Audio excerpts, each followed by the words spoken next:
ایک تاجر تھا حضور کے زمانہ نور میں، وہ پھلوں کی تجارت کرتا تھا، مشکات شریف میں موجود ہے۔ کسی وجہ سے اسے نقصان ہو گیا۔ تو انسان جب تجارتیں کرتا ہے، زندگی گزارتا ہے، تو جہاں اسے نفع ملتے ہیں وہاں کہیں کہیں اسے خسارے بھی ملتے ہیں۔ تو الگ بات ہے کہ ہم صرف نفعوں کے قائل ہوتے ہیں، خساروں کے قائل ہی نہیں ہوتے۔ وہ تاجر تھے، پھلوں کے تاجر تھے، بڑی اچھی تجارت کرتے تھے، کسی وجہ سے نقصان ہو گیا۔ اب وہ حضور کی بارگاہ میں آئے۔ ہمارے ہاں یہ ہوتا ہے کہ لوگ کہتے ہیں میرا کیا لینا دینا، بلکہ اگر کوئی بندہ اس طرح کا مسئلہ حل بھی کرا رہا ہو تو کہنے حضرت صاحب تو اڈا نہیں ہے کام۔ اس تاجر نے اس بارگاہ میں آ کے جہاں جو آ جاتا ہے ہمیشہ بامراد ہی جایا کرتا ہے۔ یا رسول اللہ صلی اللہ تعالی علیہ وسلم میں پریشان ہو گیا ہوں۔ اور پہلے جب آدمی مالدار ہوتا ہے تو دائیں بائیں رش بھی ہوتا ہے، اور جب اس طرح کے حالات ہو جائیں تو وہ جو بڑے قریبی ہوتے ہیں وہ بھی کئی دفعہ ساتھ چھوڑ جاتے ہیں۔ ساری عمر ہی آٹا گدھا ہے، لکھاں کیتے پیڑے، اب وقت آیا ہی تے محمد بخشا کوئی نہیں ہو بیٹھا نیڑے، لوگ نکل جاتے ہیں، کمزور پڑ گیا بندہ بیچارہ۔ حضور کی بارگاہ میں عرض گزار ہوا، یا رسول اللہ تکلیف میں ہوں، تاجر تھا، پھلوں کی تجارت کرتا تھا اور مشکات میں موجود۔ نبی پاک علیہ السلام نے دعا بھی فرمائی، کرم نوازی بھی فرمائی، رحمت بھی فرمائی، عطائیں بھی فرمائی، لیکن حضور نے نا صحابہ سے فرمایا سارے مل کے اپنے بھائی کی مدد کرو۔ تھوڑے پیسے کسی نے دیے، تھوڑے کسی نے دیے، تھوڑے کسی نے دیے، مل کے۔ اور ایسے لوگوں سے جو لوگ بڑے اس کام کے لیے ہر وقت ذہنی طور پر تیار رہتے تھے، ان لوگوں سے کہا اس کے ساتھ چلو، لیکن اس کا قرضہ ابھی بھی جتنا چڑھ گیا تھا اتنے پیسے جمع نہیں ہوئے تھے۔ اللہ کرے میں آپ کو سمجھاؤں، یہ بھی اخلاقی بلندی والا کام ہے کہ کسی شخص کی کمزوری میں اسے اٹھانا، گرتے ہوئے کو سنبھالنا، پھسلنے والے کو سہارا دینا، بکھرنے والے کو بکھرنے سے بچا لینا، ٹوٹنے والے کو ٹوٹنے سے بچا لینا، پریشان ہو جانے والے کو سمیٹ لینا۔ اللہ کے پیارے رسول صلی اللہ تعالی علیہ وسلم نے فرمایا اپنے بھائی کی مدد کرو۔ لوگوں نے مدد کی، لیکن اس حد تک اس کے پاس پیسے نہ ہوئے جتنا اس کا قرضہ تھا۔ اب حضور نے ان لوگوں کو بلایا جن کے اس نے پیسے دینے تھے، اور پیسے دینے والوں سے کہا کہ اس کے پاس اتنے ہیں، اتنے لے لو، اور چلو تم بھی کچھ نیکی کرو، کچھ لے لو کچھ چھوڑ دو۔ یہ کون کرا رہا ہے؟ رحمت للعالمین نبی۔ اور ہمارا جب کوئی بندہ اس طرح الجھ جاتا ہے پھر تو وہ ساڑھا لگ رہی کچھ نہیں نا، اتنے دنوں تک نہ رشتہ داری ہوتی ہے، نہ دوستی ہوتی ہے، نہ تعلق۔ وہ تیری آنکھ ہو یا سنگ ملامت کی چبھن، کون پہنچا ہے میرے درد کی گہرائی تک؟ دور شہرت میں تو یاروں نے کیا یاد بہت، پر ساتھ آیا نہ کوئی کوچہ رسوائی تک۔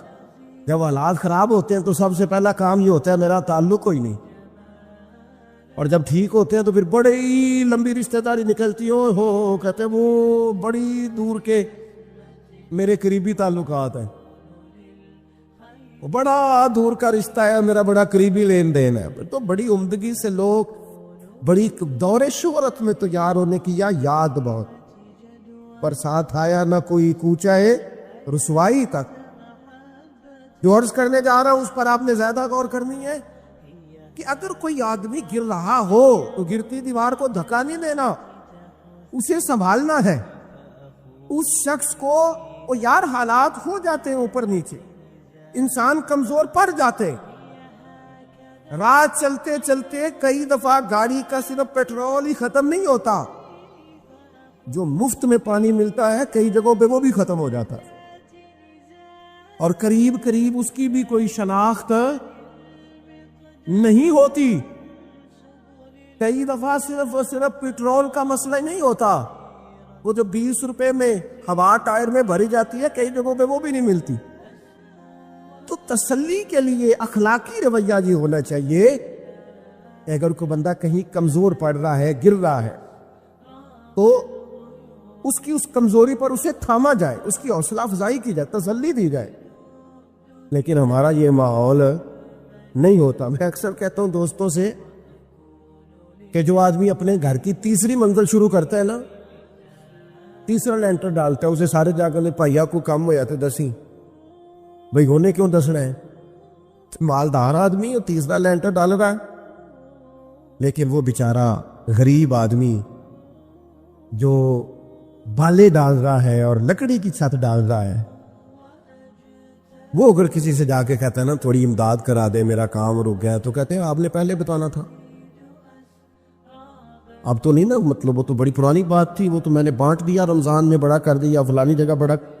یہ لہجہ درست, یہ اخلاقی رویہ نہیں. حضرت عمار بن یاسر بڑا شروع میں کلمہ پڑھا. ان لوگوں نے بڑی تکلیفیں اٹھائیں جنہوں نے آغاز اسلام میں کلمہ پڑھا, حالات اور طرح کے. میرے حضور کو بڑی اذیتیں دی جاتی تھی. ابو لہب, عقبہ بن نبی معیط, یہ حضور کے دو ہمسائے تھے. کچھ نفسیاتی تکلیفیں لوگ دیتے ہیں, ذہنی طور پر پریشان کرتے ہیں, مزاج ہوتا ہے. وہ دونوں کیا کرتے تھے, وہ سارا اپنے گھر کا کوڑا کرکٹ لا کے حضور کے دروازے پر پھینک جاتے. تو نبی کریم صلی اللہ تعالی وسلم فرماتے تھے کیا خوبصورت حق ہمسائیگی ادا کرتے ہو, کیا اچھا تم حق ہمسائیگی. اور دونوں طرف کے ہمسائے تکلیف دیتے, اذیت دیتے, حضور کو پریشان کرتے. حضرت عمار بن یاسر رضی اللہ تعالیٰ عنہ فرماتے ہیں کہ بڑی تکلیف دیتے. حضرت عمار بن یاسر رضی اللہ تعالیٰ عنہ کی جو والدہ ہیں وہ اسلام کی پہلی شہیدہ ہے. حضرت سمیہ ان کا نام تھا, اسلام کی پہلی شہیدہ. ان کے زیر ناف ابو جہل نے نیزہ مار کے انہیں شہید کر دیا. حضرت عمار بن یاسر رضی اللہ تعالیٰ عنہ فرماتے ہیں کہ میرے والد کو اتنی تکلیفیں دی گئیں کہ وہ ان اذیتوں کی وجہ سے دنیا سے پردہ کر گئے. حضرت عمار بن یاسر کو خود کافر اتنا مارتے تھے کہ وہ اپنی حواس کھو بیٹھتے تھے اور ایسی باتیں کرتے تھے کہ سمجھ نہیں آتی تھی کہ یہ عمار بن یاسر بول رہے ہیں. اتنی سخت اذیت دیتے, اتنی سخت. دکھ قبول محمد بخشا, راضی رہن پیارے. دکھ قبول محمد بخشا, بس راضی رہن. اتنی تکلیف دیتے کہ حضرت عمار بن یاسر حواس کھو بیٹھتے, تکلیف میں آتے. بڑا سہا, بڑا برداشت کیا. ایک دن میرے رسول پاک تشریف لائیں اور حضور نے کہا او آل یاسر میں تمہیں مبارک دینے آیا ہوں, رب کریم نے تمہارے لیے جنت میں مکان بنا دیے. حضور نے تمہارے لیے, اللہ نے تمہارے لیے جنت میں مکانات, تمہیں مبارک ہو. تمہاری اذیتیں, تمہاری تکلیفیں, تمہارے درد, تمہاری راتیں کام آ گئیں. مالک نے تمہارے لیے مکانات بنا دیے ہیں, حالات ٹھیک کر دیے ہیں, طبیعتوں میں بہتری آ گئی ہے. میرے محبوب کریم رؤوف الرحیم سید عالم نور مجسم شفیع معظم آقا دو عالم صلی اللہ تعالی علیہ وسلم نے انہیں خوشخبری سنا دی. حضرت عمار کہتے ہیں پھر حالات بدلے. پھر میں نے جو مجھے اذیتیں دینے والے تھے میں نے انہیں گڑھوں میں گرتے دیکھا. آپ فرماتے ہیں ابو جہل کی لاش اٹھانے والا بھی بدر میں کوئی موجود نہ تھا, اور ابو لہب جو مجھے تکلیفیں دیتا تھا وہ مکے کے چوک میں مرا ہوا پڑا تھا, پر کوئی اس کے قریب جانے والا بھی موجود نہ تھا, کوئی نہیں تھا. نبی پاک علیہ السلام کے زمانے میں نا ایک مرض پھیلتا تھا, اس کو طاعون کا مرض کہتے ہیں. پھنسی نکلتی تھی, پھوڑا نکلتا تھا اور پھر وہ جسم میں پھیل جاتا تھا اور انسان اس کی وجہ سے دنیا سے چلا جاتا تھا. حضرت معاذ ابن جبل حضور کے بڑے پیارے صحابی ہیں, وہ بھی طاعون کے مرض سے دنیا سے گئے, ان کو طاعون کا وہ مرض ہو گیا تھا. حضرت ابو عبادہ بن جراح رضی اللہ تعالیٰ عنہ, نبی پاک علیہ السلام نے فرمایا یہ میری امت کا امین ہے. ان کو امین الامت کہا جاتا ہے, اور 10 مبشرہ صحابی ہیں, ان 10 لوگوں میں شامل ہیں جن کے لیے نبی پاک علیہ السلام نے فرمایا تھا میرا تمہارے ساتھ وعدہ ہے, رب تمہیں جنت عطا فرمائے. 10 مبشرہ صحابی اور اتنے بڑے صحابی کہ انہوں نے میدان احد کے اندر اپنے والد کو قتل کیا تھا. لوگوں نے کہا آپ نے اپنا باپ مار دیا. فرمایا باپ نہیں مارا، میں نے اپنے محبوب کا دشمن مارا ہے. اتنے پکے عقیدے کے بندے کے باپ کو قتل کرنا پڑا تو دین کے رستے میں اسے بھی قتل. حضرت ابو بکر صدیق رضی اللہ تعالیٰ عنہ فرمایا کرتے تھے جب آپ امیر المومنین تھے، فرماتے تھے اگر میں اپنی جگہ کسی بندے کا بیٹھنا پسند کرتا ہوں تو ابو عبیدہ بن جراح کا بیٹھنا پسند ہے. ہمارا اتنا تگڑا آدمی. ملک شام کے اندر طاعون کی بیماری پھیل گئی، آپ بھی اس وقت وہیں قرب و جوار کے علاقوں میں تھے. طاعون کا مرض پھیل گیا. لوگوں نے آپ سے کہا یہاں سے نکلیے. فرمایا نہیں نکلوں گا، اس لیے کہ میرے نبی پاک علیہ السلام نے فرمایا جہاں یہ وبا پھیل جائے وہاں سے نکلنا نہیں. جو وہاں ہوں وہ باہر نہ نکلیں اور جو باہر والے ہوں وہ وہاں اندر نہ جائیں. حضور نے اس احتیاط کا کہا ہے میں نہیں نکلوں گا. اور مسند امام احمد بن حنبل کی حدیث ہے، نبی پاک صلی اللہ علیہ وسلم نے فرمایا جو طاعون سے ڈر کے بھاگا وہ اس طرح ہے جس طرح اللہ کے رستے میں جہاد کو چھوڑ کے بھاگنے والا. اور فرمایا جو طاعون کی وجہ سے مر گیا اللہ اسے شہادت کا درجہ عطا کر دے گا. حضرت ابو عبیدہ بن جراح امین الامت فرمایا نہیں جاؤں گا. لوگوں نے کہا یہاں طاعون پھیل گیا ہے، تو فرمایا میرے رب کی قدرت ہے، اس کی حکمت ہے، اسے بھی تو پتہ ہے نا اس کا بندہ یہاں موجود پھیل گیا تو اس کی حکمت ہے، اس کی قدرت ہے. میں کہہ چکا ہوں کہ احتیاطی تدابیر ساری استعمال کریں، لیکن خوف کھانا، سوار کر لینا چیزوں کو دماغ پر، نفسیاتی ہو جانا، یہ معاملہ درست نہیں ہے. حضرت ابو عبیدہ بن جراح مسجد میں نماز کے لیے جا رہے تھے تو رستے میں پھنسی نکلی اور مسجد میں پہنچنے سے پہلے وصال کر گئے. حضرت معاذ بن جبل جو بعد میں خود طاعون کی بیماری سے تشریف لے گئے، آپ نے ان کا جنازہ پڑھایا. امام نبوی فرمایا کرتے تھے میں جب بھی حضرت ابو عبیدہ بن جراح کی قبر پہ جاتا ہوں تو میرے دل پہ رعب طاری ہو جاتا. ان کی قبر میں بھی اللہ نے رعب رکھا ہوا ہے، مرنے کے بعد بھی ان کی شان وصال کے بعد بھی بڑی بلند ہے. اللہ کریم نے وہاں برکتیں اور رحمتیں رکھی ہوئی. میرے عزیز تھوڑا سا باہر آئیں، اپنے عقائد کو، نظریات کو ان کو پختہ کریں. ہم مسلمان ہیں الحمدللہ. کچھ لوگ ہیں جو کہتے ہیں کہ احتیاط کا معنی یہ ہے کہ بس احتیاط ہی سے سارا کچھ بنے گا. کچھ لوگ ایسے ہیں وہ کہتے ہیں احتیاط کیا ہوتی ہے، چھوڑیں اللہ نے کرنا جو کرنا ہے. یہ دونوں باتیں افراط و تفریط ہیں. اچھی طرح سمجھ لیں نبی پاک صلی اللہ علیہ وسلم نے اسباب اختیار کرنے کا حکم دیا ہے پر اسباب پر بھروسہ کرنے سے منع فرمایا. آپ بیمار ہیں تو دوا کھائیں، یہ حکم ہے، لیکن یہ نہ کہیں کہ مجھے دعا نے شفا دی ہے، یہ کہیں شفا اللہ نے عطا فرمائی ہے. اسباب کو اختیار کریں گے، آپ احتیاطی تدابیر پر آپ عمل کریں گے، لیکن آپ کو احتیاطی تدابیر نہیں بچائیں گی. بچائے گا اللہ، اللہ کی رحمت بچائے گی، بچانے والا اللہ ہے. یہ عقیدہ راسخ کریں، راسخ. خوف سے نکلیں. میں محسوس کر رہا ہوں کہ خوف ایک چھا گیا ہے. نبی پاک صلی اللہ علیہ وسلم کی بارگاہ عالی مرتبت میں ایک صحابی نے عرض کی یا رسول اللہ صلی اللہ علیہ وسلم میں نے نا مسجد نبوی شریف میں نماز ادا کرنی ہے تو میرا اونٹ میرے ساتھ ہے، تو میں کیا اسے کھلا چھوڑ کے اللہ کے بھروسے پہ نماز پڑھ لوں؟ کھلا چھوڑ دیتا ہوں، کسی کے ساتھ باندھتا نہیں، کسی جگہ اس کی رسی کو میں باندھتا نہیں، کھلا چھوڑ کے اللہ کے بھروسے پہ نماز پڑھ لوں. نبی پاک صلی اللہ علیہ وسلم نے جو بات ارشاد فرمائی وہ بس سمجھ لیں آپ، تو بہت ساری باتیں ویسے ہی واضح ہو جائیں گی. حضور نے فرمایا اونٹ کو باندھو، پہلے اونٹ کو باندھو، کسی میخ کے ساتھ، کسی قلعے کے ساتھ، کسی جگہ اسے باندھو. فرمایا جب باندھ لو نا اب بھروسہ اللہ پہ کرو. بھروسہ اس قلعے پر، اس میخ پر، اس درخت کے ساتھ نہیں جس پر تم نے باندھا ہے، باندھا اس کے ساتھ ہے اور بھروسہ اللہ. اس کو سمجھ لیں. نبی پاک صلی اللہ علیہ وسلم کو اللہ نے بڑے کمالات دیے. کچھ لوگ ایسے تھے جو سارے کمالات دیکھ کر بھی مطمئن نہیں ہوئے. یہ کلمہ پڑھا انہوں نے. یہ ایک فکری پہلو ہے، اس پر ضرور غور فرمائیں.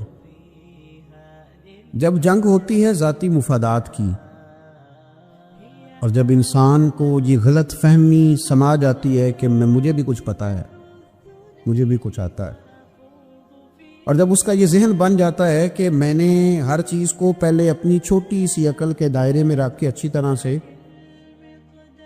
پرکھنا ہے، اگر میری عقل پر چیز پوری آئے گی تو قبول کروں گا، ورنہ قبول نہیں کروں گا۔ پھر لوگ نہیں مانتے، بڑے بڑے کمالات تھے، بڑا کچھ تھا، اور جنہوں نے نہیں نہ مانا انہوں نے زیادہ کمالات دیکھے، انہوں نے نہیں مانا۔ ابو جہل کتنی دفعہ معجزہ طلب کرنے آیا، کبھی کہا کہ مجھے بتائیے میری مٹھی میں کیا ہے، اگر آپ بتا دیں گے تو کلمہ پڑھ لوں گا۔ تو حضور علیہ السلام نے فرمایا اگر تیری مٹھی میں جو ہے وہی بتا دے کہ میں کون ہوں تو پھر پڑھ لو گے۔ کنکریوں نے کلمہ پڑھا، اس نے نہیں پڑھا، معجزہ دیکھا، اس نے معجزہ مانگا، اس نے کہا کہ اگر چاند کے 2 ٹکڑے ہو جائیں تو پڑھ لوں گا کلمہ۔ چاند کے 2 ٹکڑے حضور نے کر دیے، چاند 2 ٹکڑے ہوا، کوہ صفا کی پہاڑی کے بیچ آدھا ادھر گیا آدھا ادھر گیا، دوبارہ جا کے جڑا، اس نے دیکھا، کہنے لگا اوہو میں تو سمجھتا تھا کہ معاذ اللہ آپ کا جادو صرف زمین پہ چلتا ہے، آپ کا تو آسمانوں پہ بھی چلتا ہے۔ اس نے بڑے کمالات دیکھے لیکن کلمہ نہیں پڑھا۔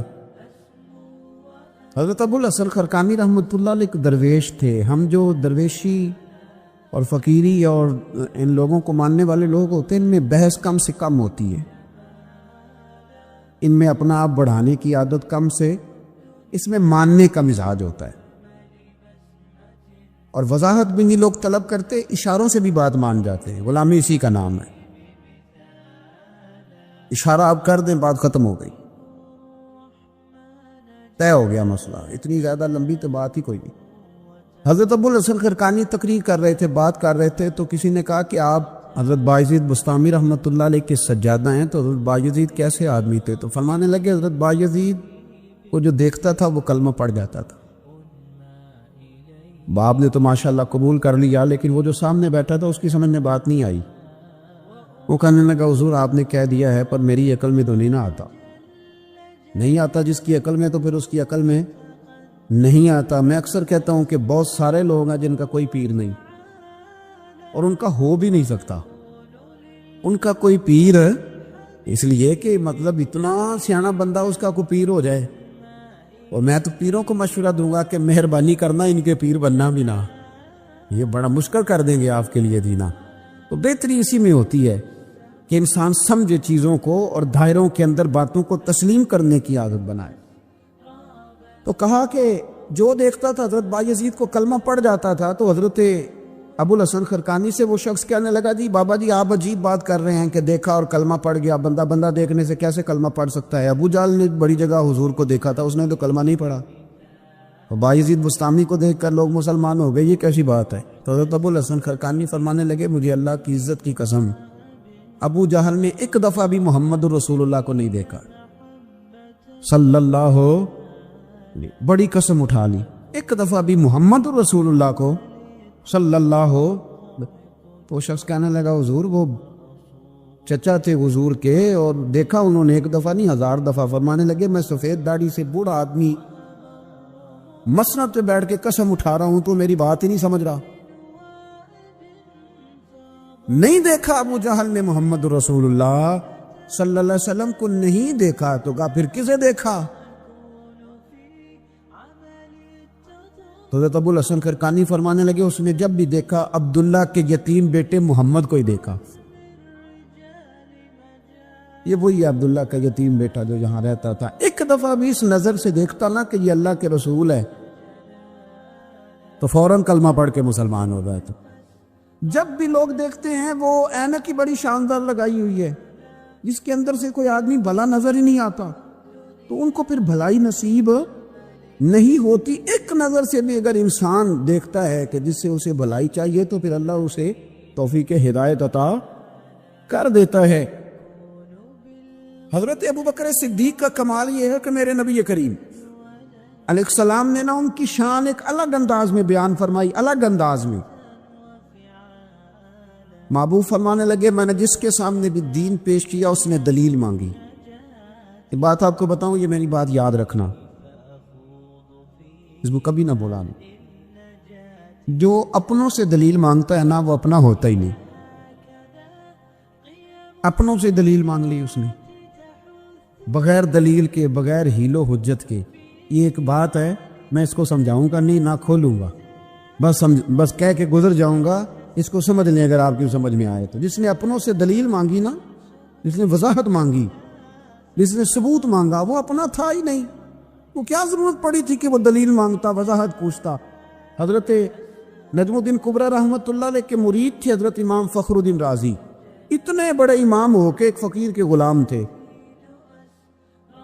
تو فرماتے ہیں آخری وقت آیا تو شیطان آ گیا، میں اس کو کہتا تھا رب ہے، تو شیطان بھی تو بڑا عالم ہے نا، تو وہ دلیل توڑ دیتا تھا۔ فرماتے میں نے 360 دلیلیں دی، اس نے ساری توڑ دی۔ تو پھر میں نے اپنے شیخ کی طرف توجہ کی، میں نے کہا حضور کو نظر کرم فرمائیں۔ تو شیخ نجم الدین کبریٰ فرمانے لگے اس بے ایمان کو کہہ دے میں اپنے رب کو بغیر کسی دلیل کے رب مانتا ہوں، دلیل کی ضرورت ہی نہیں، بس میرا رب ہے تو رب ہے، ختم ہو گئی بات۔ نبی رحمت علیہ السلام فرمانے لگے میں نے جس کے سامنے بھی دین پیش کیا اس نے دلیل مانگی، فرمایا یہ واحد میرا ابو بکر صدیق ہے۔ میں نے اسے کہا ہے کلمہ پڑھ لو، اس نے دلیل مانگی نہیں، فوراً ہی کلمہ پڑھ کے مسلمان ہو گیا۔ کوئی دلیل نہیں، کوئی معجزہ نہیں، کوئی طلب نہیں، کوئی شے نہیں۔ ساری زندگی مطمئن ہی نہیں ہو پائے لوگ، ساری زندگی اطمینان ہی نہیں ہو سکا۔ اس کو بھی سنا، اس کو بھی سنا، اس سے بھی سوال پوچھا، اس سے بھی پوچھا۔ بھائی تو نہیں، تو مطمئن ہونا نہیں چاہتا، تو بحث کرنے کے لیے علم سیکھ رہا ہے، اس نے عمل کرنے کے لیے سیکھنا ہوتا ہے، اس کو تو ایک حرف ہی بڑا کافی ہوتا ہے، تو ایک لفظ کی ضرورت ہوتی ہے، ایک جملے میں ساری زندگی لوگ گزار دیتے۔ حضرت ابو بکر صدیق رضی اللہ تعالیٰ عنہ نے بحث والا دروازہ نہیں کھولا، حضور نے کہا کلمہ پڑھو تو انہوں نے کلمہ پڑھا اور مسلمان ہو گئے۔ کوئی دلیل، کوئی وضاحت، کسی چیز کی کوئی حاجت ہے، ختم ہو گئی بات۔ اصل مسئلہ پتہ کیا ہے؟ جو لوگ سوچ سمجھ کے چلتے ہیں نا، تو سوچ کتنی ہے انسان کی، وہ کتنا کام دے۔ یہ جو وارفتگی ہوتی ہے نا، یہ جو محبت ہوتی ہے، یہ جو پیار ہوتا ہے، یہ زندگی کو آسان کر دیتا ہے۔ سوچنے سمجھنے کے دائروں سے آدمی نکل جاتا ہے، اس کا کام وہ کہتا ہے کہ میں نے سوچنا نہیں، میں نے ماننا ہے، میں نے رب رسول کی ذات کے بارے میں سوچنا نہیں، میں نے ماننا ہے۔ تو ماننے والے لوگ جو ہوتے ہیں وہ فائدے میں ہوتے ہیں، تو عمل کر رہے ہیں، بات مانی، عمل کیا۔ عقل کا بے شمار اور بے دریغ استعمال، اپنی چھوٹی عقل سے بڑے مسئلے حل کرنے کی کوشش کرنا، یہ انسان کو نقصان دیتا ہے۔ بہت ساری جگہوں پہ وہ الجھ جاتا ہے۔ ہر جگہ عقل استعمال کرنا، لیکن رب رسول کے معاملے میں نہ استعمال کر، ورنہ نقصان ہو۔ عقل چھوٹی ہے اور اللہ رسول کی ذات بڑی ہے، کبھی بھی اس دائرے میں بند کرنے کی کوشش نہ کرنا۔ جناب ابو بکر صدیق رضی اللہ تعالیٰ عنہ ہر معاملے میں ایک حدیث بخاری کی، شاید میں نے پہلے بھی عرض کی تھی، لیکن چونکہ وہ عنوان کے لحاظ سے ایک بہت بڑی دلیل ہے، دوبارہ عرض کرتا ہوں۔ نبی پاک علیہ السلام نے 1500 کے قریب صحابہ سے فرمایا تھا کہ چلو عمرہ کرنے چلے۔ عمرہ کرنے جب ہم جاتے ہیں نا تو ہمارے گلے میں پھول بھی ڈالے جاتے ہیں، اور ہم کو پتہ ہے، بتانا بھی پڑتا ہے لوگوں کو کہ میں عمرہ کرنے جا رہا ہوں۔ پھر روٹی بھی پکتی ہے، پھر سب رشتہ داروں کو پتہ بھی چل جاتا ہے، اور بندہ چلا جائے ایئرپورٹ تو احرام باندھا ہونا تو پتہ چلے نا فلائٹ تو 24 گھنٹے لیٹ ہے، تو جن کو حکم ہے نا کہ تم نے سی بھی نہیں کرنی وہ بھی روڑے اٹھا لیتے ہیں۔ احرام باندھا ہوا ہے، حکم ہے کہ اب تم نے کوئی جھگڑا، کوئی لڑائی، کوئی فساد ہے تو ایئرپورٹ پہ لوگ روڑے اٹھا لیتے ہیں، کہتے ہیں ہم ایئرپورٹ بھی توڑیں گے اور فلائٹ کا جو عملہ ہے اس کا گریبان بھی پکڑیں گے، بڑا کچھ ہی دنیا کرتی ہے۔ اور اگر کسی کے پیر صاحب نے کہا ہو چلو عمرہ کریں، اللہ، اور پھر ایئرپورٹ پہ جا کے پتہ چلے کہ پیر صاحب کے ساتھ تو دھوکہ ہو گیا، بندہ غلط نکلا ہے، پیری مریدی قائم رہے گی؟ سوال ہی نہیں پیدا ہوتا۔ میرے ساتھ ایک سنگی نے ایک دفعہ بات کی، کہنے لگا جی پیر صاحب کامل نہیں۔ میں نے کہا کیا غلطی میں پائی جاتی ہے؟ کہتے میں انہوں نے پوچھ کے باہر دے پیسے جمع کرائے سام کہ میرا کام نہیں بڑھیا۔ میں کہ تو پیر پڑھ لے، تیرے تو کوئی نجومی پڑھنا چاہیے تھا، وہ نجومی ہونا چاہیے تھا تیرے لیے، تاکہ وہ اچھی طرح غور کرتا ہے۔ جی آپ کو پتہ ہے نا اہل سنت میں کتابیں بھی نکلتی ہیں، کئی لوگ کہتے ہیں یہ کوئی کتاب کاٹ کے دسو، میں کیوں کسی لکھی نہیں تو کٹیے کتاب، وہ کون سی کتاب ہے جو آپ کہہ رہے ہیں نکالیں اور ذرا بتائیں کہ فلانا کام میرے لیے ٹھیک رہے گا کہ نہیں۔ ایک استخارہ ہے دین میں، اور استخارے کا بھی بابت معاملہ یہ ہے کہ آپ نے استخارہ کر لیا اس کے بعد بھی آپ حتمی فیصلہ نہیں کریں گے. بزرگ کہتے ہیں کہ استخارہ کر کے بھی یہ کہو کہ جی میری سمجھ میں یہ آیا ہے، باقی حقیقتوں کا علم اللہ جانے، اللہ کا رسول جانے صلی اللہ علیہ وسلم، حقیقتوں وہی جانتے. تو الجھے نہیں زندگی میں. 1500 کے قریب صحابہ تھے. حضور نے فرمایا احرام باندھو بھائی، عمرہ کرنا ہے. حدیبیہ کے مقام پہ گئے تو قریش مکہ نے روک لیا، نہیں کرنے دیں گے. جب بات بہت آگے بڑھی تو پھر شرطیں لکھی گئیں. شرطیں بڑی سخت ہیں کہ جو مسلمان مکے سے مدینے آئے گا مدینے والے واپس کریں گے، اور اگر کوئی مسلمان مدینے سے مکے چلا گیا تو مکے والے واپس نہیں کریں گے. ہم ان کے لوگ دیں گے، وہ ہمارا بندہ دیں گے نہیں. یہ شرطیں تھیں. صحابہ پریشان تھے. اب جب شرطیں طے ہو گئیں، شرطیں بھی سخت ہیں، نبی کریم علیہ السلام نے فرمایا بھی احرام کھول دو. فلائٹ کل نہیں جانی، پرسوں نہیں جانی، یعنی عامی سفر میں عمرہ کار ہی نہیں رہے، احرام کھول دو. تو امام زرقانی کہتے ہیں سب لوگ پریشان تھے. سب سے پہلے حضرت ابو بکر صدیق اٹھے، سب سے پہلے اٹھے، اٹھ کے احرام کھولا. ایک شخص نے کہا آپ کو بڑی جلدی ہے، تو آپ فرمانے لگے جلدی والی بات ہی کوئی نہیں، حضور کے کہنے پر باندھا تھا، نبی پاک کے کہنے پر کھول دیا ہے، ختم ہو گئی بات.